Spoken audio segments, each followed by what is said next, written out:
Hello, this is Talon with Old Guy Stuff, and I'm going to show you a lot of the different types of drawings that can be done with this simple Unicircle template card that I made. This is basically ID card size, so it'll fit in your wallet or your pencil pouch, but it can give you a lot of different types of drawings.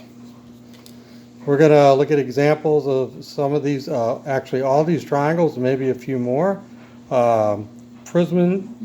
Prismatic shapes like cones and triangular prisms, different types of quadrilaterals, hexagons, octagons, parallel lines, and sine and cosine waves. So let's get ready to go. Okay, by way of explanation, on one side of the card, I do have things marked with degrees.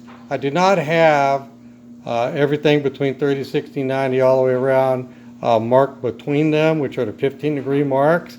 But they are there, okay? So this would basically be 15, 45, 75 all the way around the circle.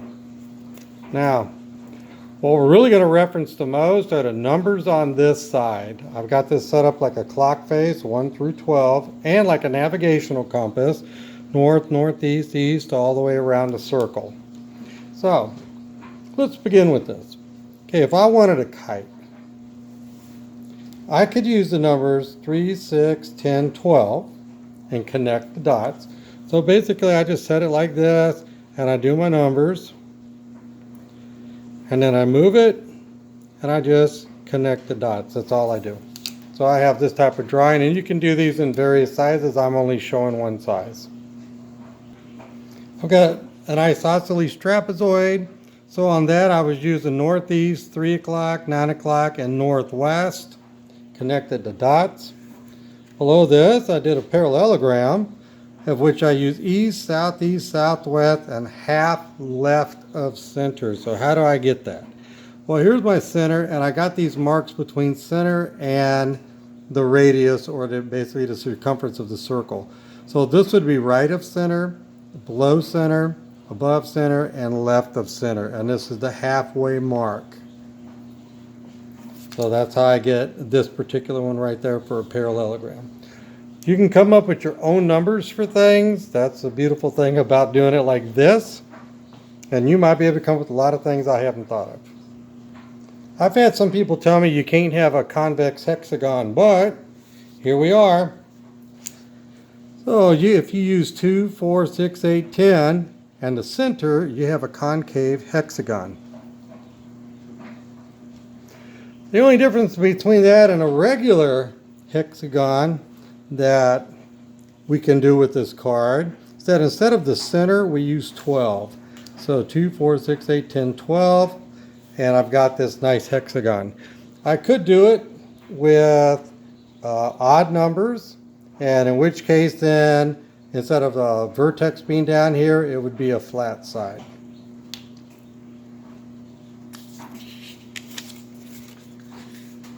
If I connected the center down to the 6, I've got a regular cube. To get a three-dimensional rectangular box, okay, basically I use the numbers that I'm going to use, and I'll show you those in a moment. And then I just basically shift the card and use the same numbers. So in this case, I use 2, 4, 8, 10. And then I shifted the card and did 2, 4, 8, 10 again, and I just connected the dots. Another one of the cool looking ones that I like on here are triangular prisms.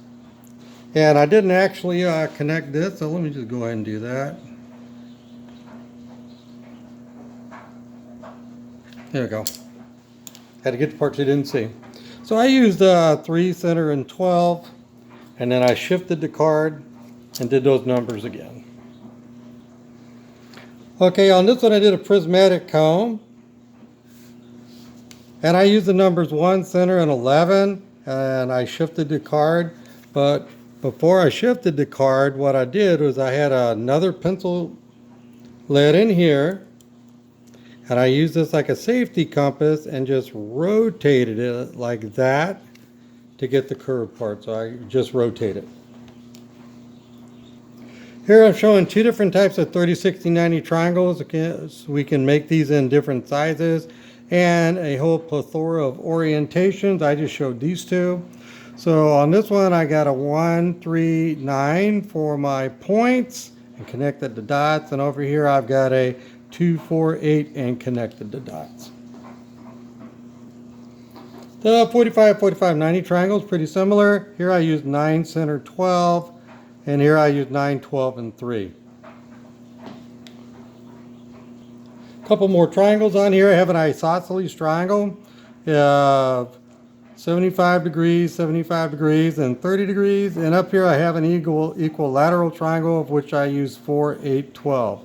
Basically, if any number you pick, just go 4 numbers and 4 numbers, and you're going to get an equilateral triangle, just in different orientations. An obtuse triangle is actually pretty easy to do. So in here I use 5, 7, and 10. And you can actually use this as a protractor to determine what your angles are going to be when you do this.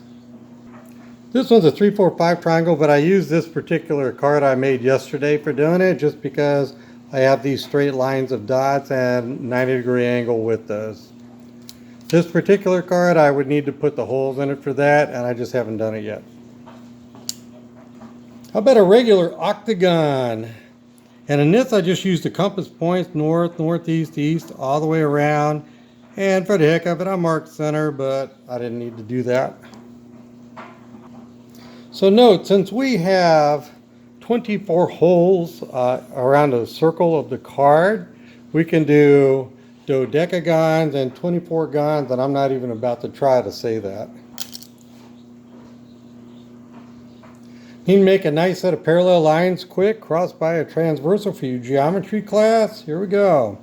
So over here I used basically on my clock, this is 2, this is 3, so this is 2.5.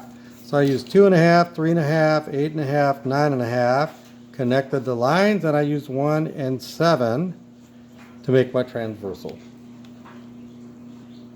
This sets me up for the framework for my sine waves and cosine waves.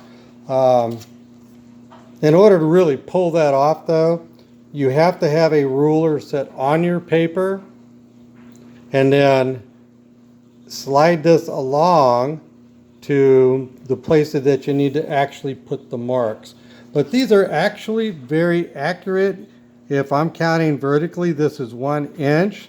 This is so close to 0.2588 that the eye cannot detect it, and my 0.9 millimeter lead would actually cover up any error that might be there in that particular measurement. Up here at the top, this would be 0.9659.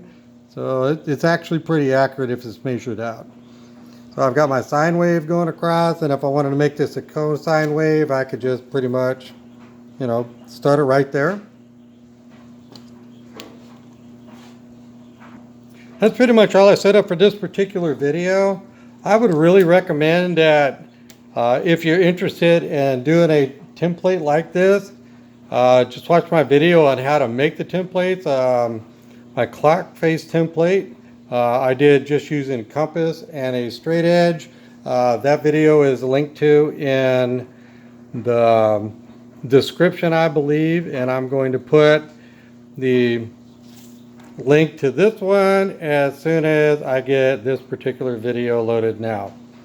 So, this has been Talon with Old Guy Stuff. Have a safe, happy, peaceful, wonderful day, and goodbye.